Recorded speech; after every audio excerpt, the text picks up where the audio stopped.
আপনাদের সাথে মতবিনিময় সভার সভাপতি, ইসলামী আন্দোলন বাংলাদেশের সংগ্রামী মহাসচিব হাফেজ মাওলানা ডক্টর ইউনুস আহমদ, প্রধান অতিথি হিসেবে উপস্থিত আছেন ইসলামী আন্দোলন বাংলাদেশের সিনিয়র নায়েব আমির সৈয়দ মুফতি ফয়জুল করিম, সাহিত্যের চরমনাই সহ অন্যান্য নেতৃবৃন্দ, ছাত্রযুব নেতৃবৃন্দ, সাংবাদিক বন্ধুগণ।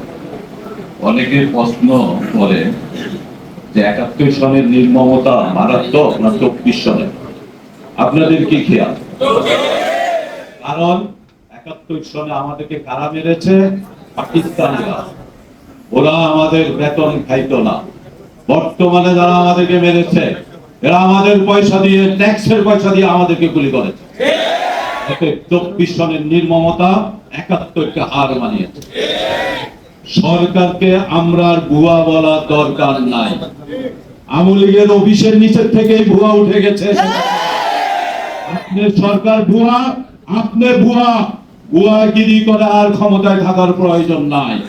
দ্রুত কিভাবে নামবেন, দ্রুত নামার চেষ্টা করুন।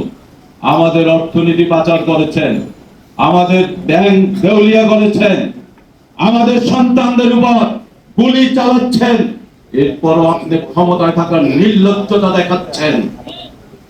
ঠিক আপনাকে, ঠিক আপনার শিক্ষকদেরকে, ঠিক আপনার বংশের লোকদেরকে, ঠিক আপনার আদর্শকে। আপনি প্রথম বলেছেন সাইদ হত্যার বিষয়ে আপনার বক্তব্য স্পষ্ট, পুলিশ ভুলে টুলে করেছে। মাহবুবুর রহমান হানিফ বলেছে যে এই পুলিশ করে সে শিবিরের কর্মী ছিল। স্বরাষ্ট্রমন্ত্রীর আন্ডারে যে পুলিশ বাহিনী চলে সেই পুলিশ বাহিনী এজাহার দিয়েছে ১৬ বছরের এক বালকের বিরুদ্ধে। এটা আপনার সম্মান, এটা আপনার বিচার? অর্থাৎ এই ধরনের সব মামলাই ভুয়া। আমলি সরকার যেরকম ভুয়া, বর্তমানে সব মামলা ভুয়া। খুনিকে খুন হওয়ার আগে মন্ত্রীদের বক্তব্যের মধ্যে স্পষ্ট খুনি কারা, কারা উস্কানি দিয়েছে। আওয়ামী লীগের সাধারণ সম্পাদক বলেছে দেখা আমারও গুলি করতে হবে। আওয়ামী লীগের সাধারণ সম্পাদক বেআইনি ভাবে গুলি করার নির্দেশ দিলেন। তার যে মন্ত্রী হিসাবে শপথ গ্রহণ করেছে রাষ্ট্রবিরোধী বক্তব্যের মাধ্যমে, সেই শপথ কি আর থাকে? তাহলে সে আবার কিভাবে থাকে? প্রধানমন্ত্রী জিজ্ঞাসা করে আমি কেন পদত্যাগ করব? অনেকগুলো কারণ আছে পদত্যাগ করা। তার মধ্যে একটি কারণ হলো আপনার সরকার খুনি সরকার, এই জন্য আপনাকে পদত্যাগ করতে হবে।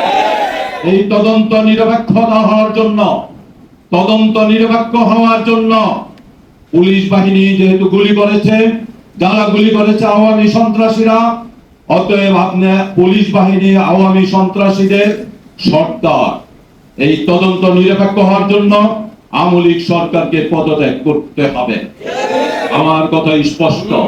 যখন কোটা বিরোধী আন্দোলনের সমর্থন দেওয়ার প্রয়োজন ছিল, ইসলামী আন্দোলন বাংলাদেশ সমর্থন দিয়েছে। যখন মিছিলের প্রয়োজন ছিল, মিছিল করেছে। কিন্তু যখন গণহত্যার, গণগ্রেফতার চলে, তখন সমর্থন দিয়ে আর লাভ নাই। সরাসরি সামনের কাতারে থেকে ইসলামী আন্দোলনকে যুদ্ধ করতে হবে, করতে হবে খুনের বিরুদ্ধে। এই সরকারের পায়ে মাটি নাই, ধাক্কা দিলেই পড়ে যাবে ইনশাআল্লাহ।